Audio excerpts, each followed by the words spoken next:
Stacy, I've learned that purpose doesn't prove itself through words, but through fruit. Faith requires action. I agree. That is so true, Dr. John.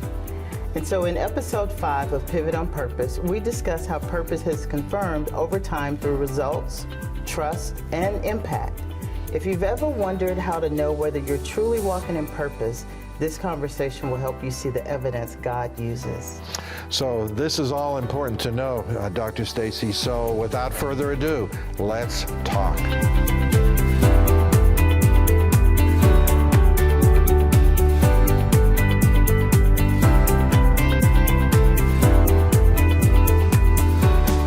This is Dr. John Stanko. Welcome back to Pivot on Purpose podcast with my friend and associate, Dr. Stacy Merida.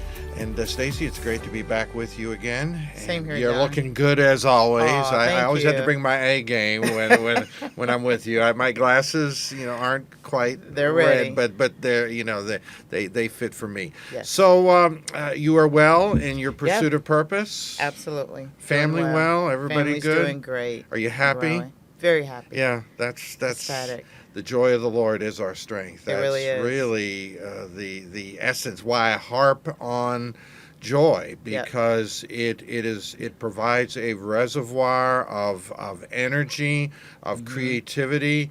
We were talking earlier in the studio, we don't have to do this, we get to do this. I choose to do it. Yes. I like it, I love it. Yes. I was in a hotel this morning and they were making some copies for me, and the concierge looked over and says, "You don't need any coffee, do you?" I said, well, I have some here. He said, "No, you look ready for your day." Here you go. Already And- caffeinated. Yeah, and I got up at 6. I was writing. I write every day. I had to run upstairs, get the copies made, go downstairs. Sure. It's a great day. It is. And It's and great. there you were downstairs in the midst of all your responsibilities. I'm just very impressed with how you're balancing life and family and the newness of what we're talking about Oh, doing. yeah. I'm in a great place.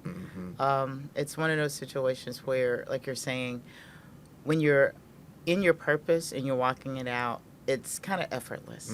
It's just kind of easy. You might have your bumps here and there, but for the Sure. most part, you just keep it moving. Yeah. I like to use the phrase that my 4-year-old, when he's getting sugar, he's like, "Mom's getting us sugared up." Well, I feel like I'm kind of sugared up every day. I don't need to wake up with an alarm now.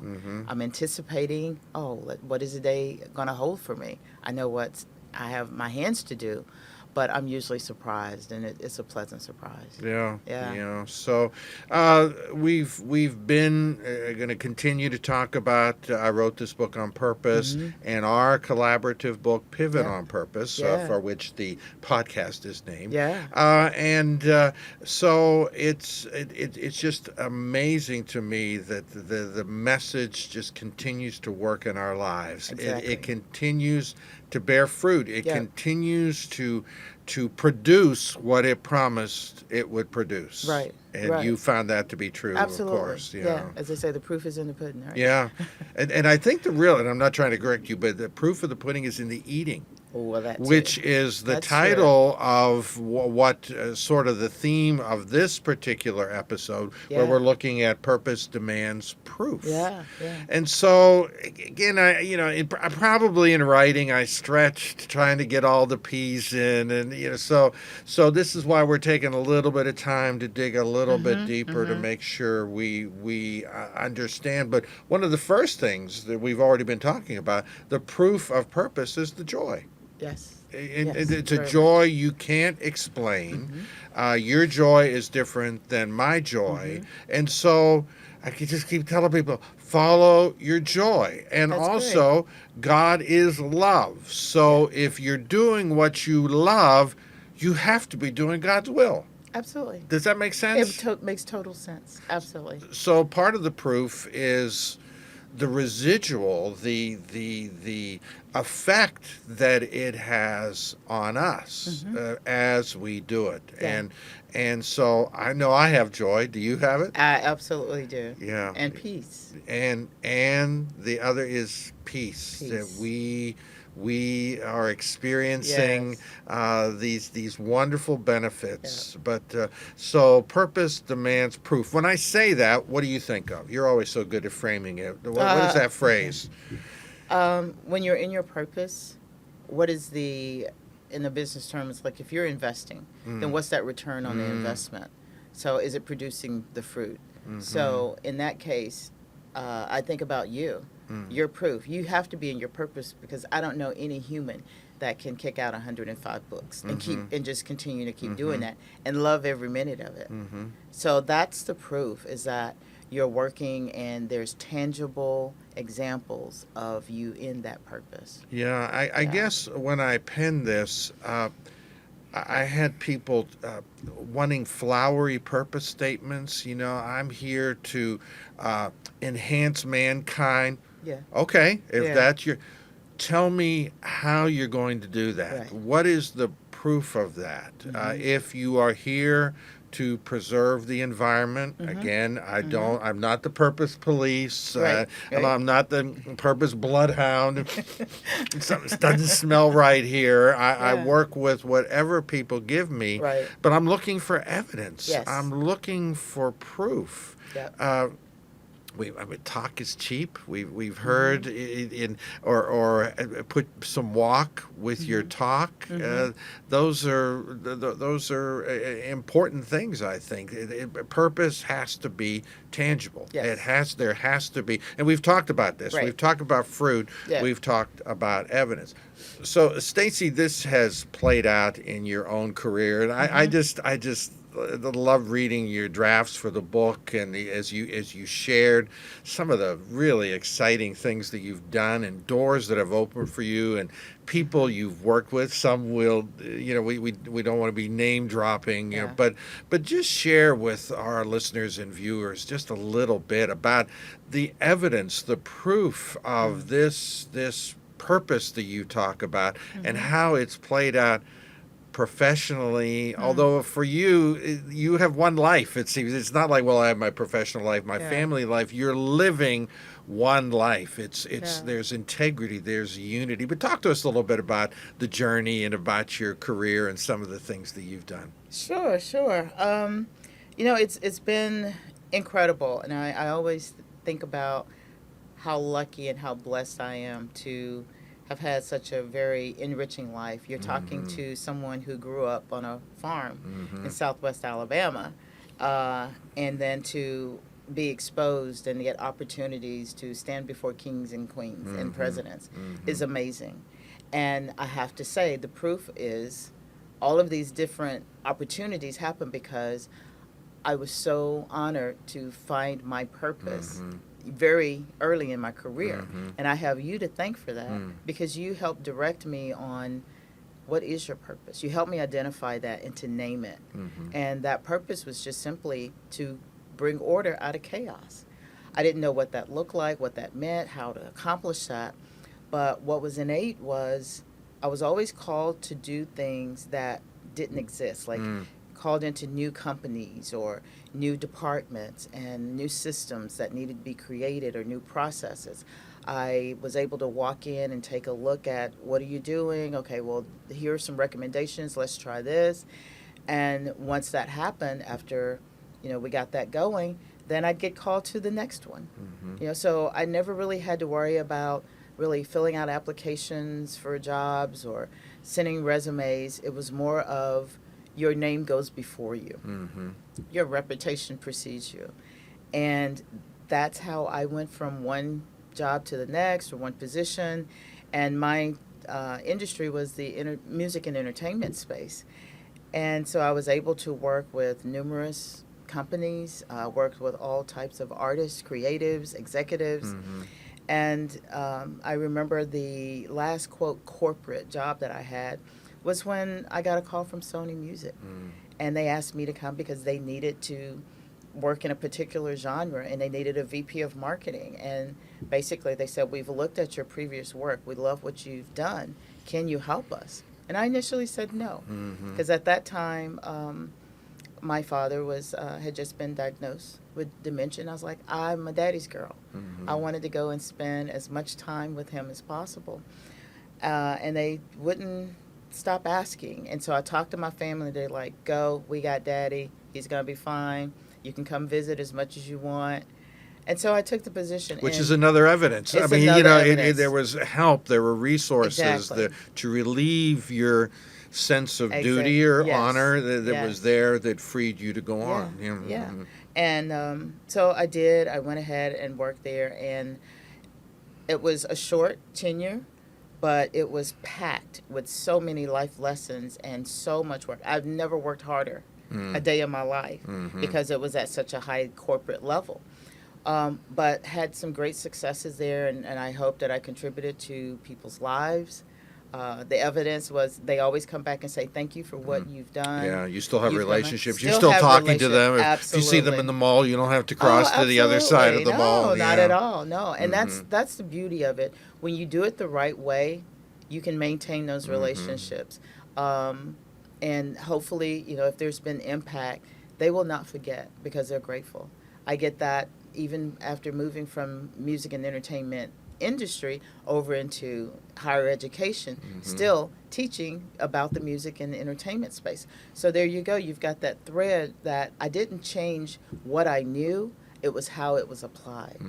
So that was still on purpose. Yeah. To take all those years, 20-something years, and now help the future generation be able to apply those life skills into what they were going to go into. Tell us again how the academia part. How did you get into higher education? You said it was Sure. consistent with how everything else happened. Yes, it was. I was doing my consulting business after leaving Sony, and a former colleague, an attorney, entertainment attorney, was in the chair of a department at a university that focused on music business.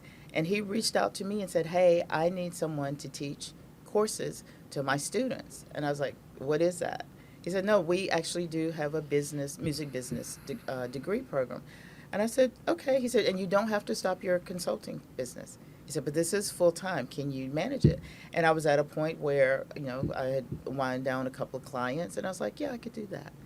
Did not know what a thrill that would be to be with high energy students. It's like I came alive all over again, and I didn't have to change what I do.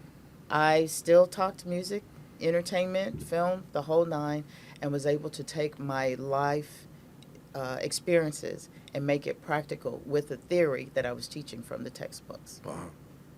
And you've On now purpose. touched hundreds of students. Yes. And you probably still hear from some of them, I don't do you? hear from them. Yeah. A lot of them, they want letters of recommendations, Yeah. sometimes. But they do come back and say, thank you, because of you, I was able to get this job, or, through contacts, because that's part of it. I use my resources, my relationships to help students get jobs as well and get positions. It is sometimes about who you know. Yeah. Yeah. And we're here because you saw this and you proposed this. You reached Yeah. out to me. So again, now it's another offshoot of Yeah. what we're talking about. But this is a whole different ballgame, isn't Oh it? my This gosh, is, it is. And it's still it serves in the purpose of we have to help as many people as possible. It doesn't do any of us any good if we just keep our giftings and our purpose to ourselves. It's really about helping society, helping individuals, families, communities. That's how it's effective. That's how you bring about change. So when I transitioned out of the higher ed full-time space and had time to relax and think about, all right, what's this next phase? And I picked up your book from almost 30 years ago and said, I'm still in my purpose, but what expression will that look like now? And that's when I reached back out and said, hey, you still around? Here's kind of what I'm thinking. And you proposed some things, and now here we are collaborating on a book. Yeah. And then collaborating on this podcast because we have to use media to reach people. So, yeah. Yeah, it's and the best is exciting. yet to come. Yeah, It's I just believe it. because the world is our stage. Exactly. When I determined that my platform wasn't just the United States, Yeah. it was wherever in the world Worldwide. it needed an impact, needed order being created. When I opened myself to that last year, I was heading to Ukraine, Yeah. and I'm a Delta Airlines. They're Was my it- favorite, Yeah. and so There's we. a special name for that category. What is that? Oh, we'll get to yeah. Well, I was a flying colonel, There you which is an old designation. But we were Yeah. landing in Paris, and they made an announcement on the plane. We have a very special passenger. He now has crossed 3 million miles Wow. with our airline, and people applauded. And people in the class I was in turned around. Is that you? That was and, Yeah, yeah. and I said, I don't know if they applauded or they were thinking this poor fool, you know, but. But Yeah. I loved it. Yeah. I've loved every mile of it. I've Yeah. never lost a bag. Yeah. In maybe a Wow. handful of cases, my bags have been delayed. Yeah. And even that trip, my grandparents all came from Ukraine, and there's a war going on. Wow. And I'd always said I wanted to go, Wow. and they invited me. And they came and picked me up in Romania, drove me in, and it was old home week. And by that I mean I saw foods prepared the way my grandparents had prepared them. Yeah. I saw the furnishings, the color of the houses, their greetings. Everything was like old home week. Familiar. And yeah, it was very familiar. Yeah. But I love it. I've told them, and I don't want to go back because they'd be under concern Sure. for my safety. And Sure. you know, winter months there's not a lot of heat because Mm-hmm. of their power grid has been so damaged. But I'd go back anytime. Mm-hmm. And I'm a pretty big guy, Mm-hmm. and so I've had to endure some interesting living quarters and Yeah. even travel Yeah. means of transportation with being kind of scrunched in and not Mm-hmm. having the ideal seat. But Mhm. and to me, that's part of the, as we said earlier, that's part of the evidence. Yeah. That's yeah. part of the proof. I don't Yeah. have to do this. I Right. get to do this. To do it. And so when I will broadcast things and we'll be telling people how many books I'm working on or what, I say I'm not bragging, Mhm. and I'm not complaining. Yeah, I yeah. created this world. I invited this world. Mhm. This is who I am, and so I do believe in the message. Yeah. And I want to say to folks, we sound like we're selling you something that's too good to be true. But purpose is the only thing that's too good to be true. But it's true. It is true. You get to do what you love. Yes. As often as possible. Absolutely. Maybe not full time like we're talking about Right. doing it. Although I do believe if you stick with it, more and more doors consistent with Yeah. who you are will open, and Yeah. you will find yourself doing it full time. Yeah. So, Yeah. but it's true. It's this good. We're not really selling you anything. Right. We're mentioning our books, but we're not running a sale on them or anything. We're just we feel like we've crossed the highway and we're waving you across Come and on. say, yeah, it's no it's traffic. good. It's Yeah. okay. It's good. It's good. Life is good over here. Yeah. And I know you feel the same way. I do. And something that I think also coincides with that is the love of travel. Hmm. Now, it would be awful if you did not like Oh my traveling. goodness.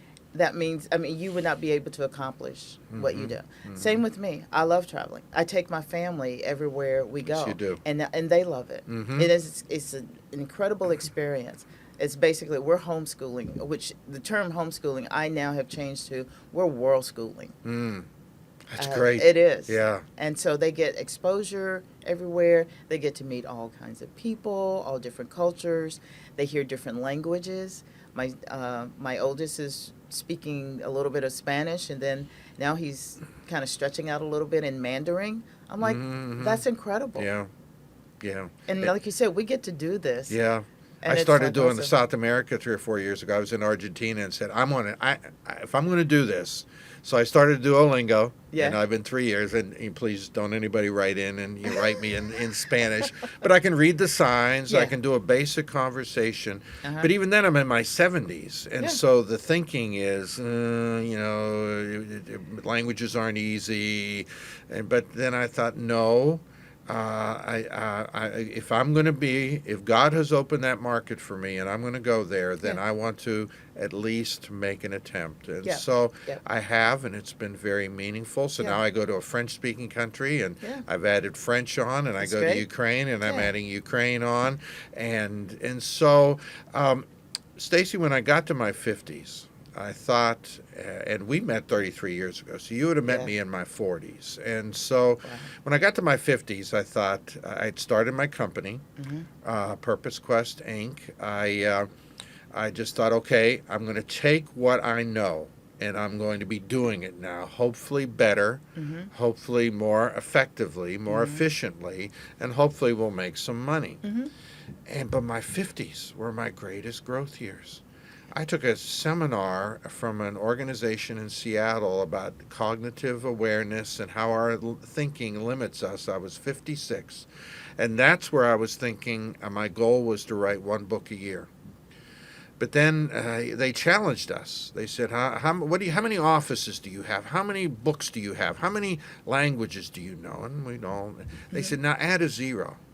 What Wow. would it take for you to go from 15 books to 150? Well, there's no way. I can't. Well, wait. Maybe there. So your thinking starts to change. Mm-hmm. So my goal was to write one book a year, Mm. and I did it for like 15 years. Probably did 12 books. Pretty good. Yeah. You know, Absolutely. a few years. That's Life something. happened. I couldn't Yeah. do it. But then after I finished that course, I said, well, what if my goal was to write 2 books? And so I set the goal, and I did it. Yeah. And then I said, okay, what about 3? But no, it's probably too much. No, let's do 3. And I did it. Yeah. And 4, and I did it. And during the pandemic, I wrote 7 published. And Wow. I'm not talking pamphlets. Yeah. I'm talking 25 Yeah. to 50,000 word books. Yes. And so I had 15 books when I took that seminar. I added the 0. Now I'm at 105. Now but that was in my 50s that I really faced that I didn't know how to think. Yeah. Or my thinking was hindering me. So my 50s, I now say, were my greatest growth years. They were breathtaking. Mm-hmm. So my 60s then became my most productive years. When Amazing. not just I was writing, I started the publishing company. Mm-hmm. I really started traveling in earnest. Mm-hmm.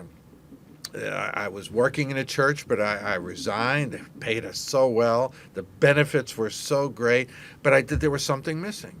So in order to do all those things, so 60s became most productive. Now my 70s are my most meaningful because I can stand with, especially in Africa, if you stand with gray hair, you can be talking nonsense and they think you know what you're talking wow. about because they honor the Yeah. elderly. Yeah. But they watch me. They are convinced that it's during their session that my arm is going to fall off or my lip is going to droop or I'm going to have a stroke because they don't see people in their mid-70s very often doing what I'm doing. Okay. But again, the proof, the joy, the energy Yes. that I receive from it. Yeah. So now was in New York City, come down here, visit grandkids, come down, be with We you. are. I've Yeah. got 2 days of a conference, got a lot of major deadlines, not major, I don't want to overinflate it, but clients Yeah, that a have lot going on. deadlines, the Yeah. books that they need, Yeah. and I'm happy. And Yes. I've learned how to think.